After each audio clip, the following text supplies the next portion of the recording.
Okay, light மைக்கெல்லாம் கரெக்டாக இருக்கா? ஆரம்பிக்கலாமா?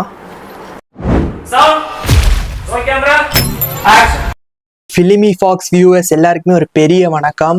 துல்கர் சல்மான், பாக்யஸ்ரீ போஸ் அவங்களுடைய நடிப்பில், செல்வமணி செல்வராஜ் அவருடைய டைரக்ஷனில், ஜேக்ஸ் பிஜாய் அவருடைய மியூசிக்கில் இன்னைக்கு தியேட்டர்ஸில் வெளியாகக்கூடிய படம் தான் காந்தா.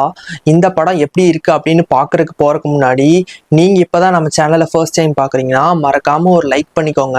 இந்த மாதிரி மூவி ரிலேட்டட் கண்டென்ட் உங்களை தேடி வரணும்னா மறக்காமல் நம்ம சேனலை சப்ஸ்கிரைப் பண்ணிக்கோங்க. வாங்க வீடியோக்குள்ளே போகலாம்.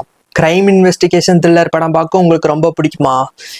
இரு அப்போ இந்த படம் பாகவதரோட பயோபிக் இல்லையா அப்படின்னு தானே கேட்குறீங்க. நானும் அப்படின்னு நினச்சதான் படத்தை போய் பார்த்தேன். முடிஞ்ச அளவுக்கு ஸ்பாய்லர் இல்லாமல் சொல்கிறேன், வீடியோவை கடைசி வரைக்கும் ஸ்கிப் பண்ணாமல் பாருங்கள். காந்தா இந்த படத்தோட கதையை பொறுத்த அளவுக்கு பார்த்தீங்கன்னா, இந்த படம் 1950 நடக்கிற மாதிரி நம்மளுக்கு காட்டப்பட்டிருக்கு. துல்கர் சல்மானுக்கும் சமுத்திரக்கனிக்கும் நடுவில் நடக்கக்கூடிய ஒரு ஈகோ கிளாஷ். இந்த ஈகோ கிளாஷ் எதனால வந்தது, இந்த ஈகோ கிளாஷ் அடுத்தடுத்த கட்டமாக எங்கே நகர்ந்து கொண்டு போயிட்டுருக்கு, இதனால ஏற்பட்ட கான்சிக்வன்சஸ் எல்லாம் என்னென்ன அப்படிங்கிறதா இந்த படத்தோட மொத்த கதையே. ஆனால் அங்கே தான் ஒரு ட்விஸ்ட். இந்த படத்தோட டைரக்டர் செல்வமணி செல்வராஜ் இதுக்கு முன்னாடி த ஹண்ட் ஃபார் வீரப்பன் அப்படிங்கிற ஒரு நெட்ஃப்ளிக்ஸ் சீரியஸாக டைரக்ட் பண்ணியிருந்தாரு. அதுக்கப்புறம் ஒரு லாங் டைம் கேப் இந்த படத்தோட ப்ரீ ப்ரொடக்ஷனுக்காக. இந்த படத்தோட கதையை நான் ரொம்ப டீப்பாக பேச முடியாது, பிகாஸ் இதில் நிறைய சஸ்பென்ஸ் எலிமெண்ட்ஸ்லாம் ரொம்பவே இருக்குது. இந்த படத்தில் துல்கர் சல்மான் நடிப்பு சக்கரவர்த்தி அப்படிங்கிற ஒரு டைட்டிலோட உள்ள வராரு. அப்படிப்பட்ட நடிப்பு சக்கரவர்த்தி அப்படிங்கிற ஒரு டைட்டிலை சுமக்கக்கூடிய துல்கர் சல்மான் தன்னுடைய எக்ஸ்ட்ராடினரியான நடிப்பை இந்த படத்தில் கொடுத்துருக்காரு அப்படின்னே நான் சொல்லி ஆகணும். அப்புறம் சமுத்திரக்கனியோட கேரக்டர் பற்றி சொல்லணும்னா, இந்த படம் ஃபுல்லாகவே தீப்பந்த மாதிரி சும்மா கொழுந்து விட்டு எரிஞ்சிருக்காரு. அண்ட் ஒரு முக்கியமான ஒரு விஷயம், இந்த படத்தோட செகண்ட் ஹாஃபை பற்றி சொல்லணும்னா, whereas comparatively to first half, second half அப்படியே ஒரு இன்வெஸ்டிகேட் த்ரில்லராக மாறுது.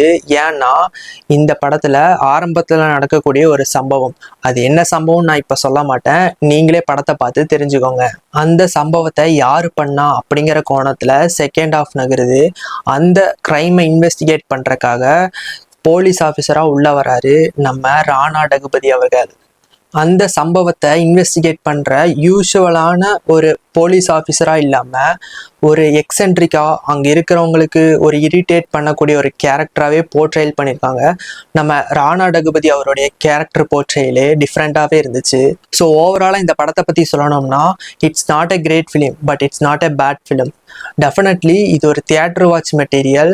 அவ்வளோ இம்மர்சிவான எக்ஸ்பீரியன்ஸ் உங்களுக்கு கொடுக்கும்னே நான் சொல்லுவேன். நான் இந்த படத்தை ஓடிடியில் ரிலீஸ் ஆனதுக்கு அப்புறம் தான் பார்க்க போகிறேன் அப்படின்னு நீங்கள் நினச்சிக்கிட்டு இருந்தீங்கன்னா, அந்த இம்மர்சிவான எக்ஸ்பீரியன்ஸை உங்களால் ஃபீல் பண்ண முடியாது. அதனால இந்த படத்தை தியேட்டரில் இருக்கும்போதே போய் பார்த்துருங்க. அண்ட் டெஃபினெட்லி இந்த படத்துக்காக துல்கர் சல்மானுக்கு நிறைய அவார்ட்ஸ் வரதுக்கு கூட வாய்ப்பு இருக்குது, because of it's wonderful acting. So ஓவராலாக இந்த காந்தா படத்துக்கு ஃபிலிமி ஃபாக்ஸ் கொடுக்கக்கூடிய ரேட்டிங் 7.25 அவுட் ஆஃப் 10.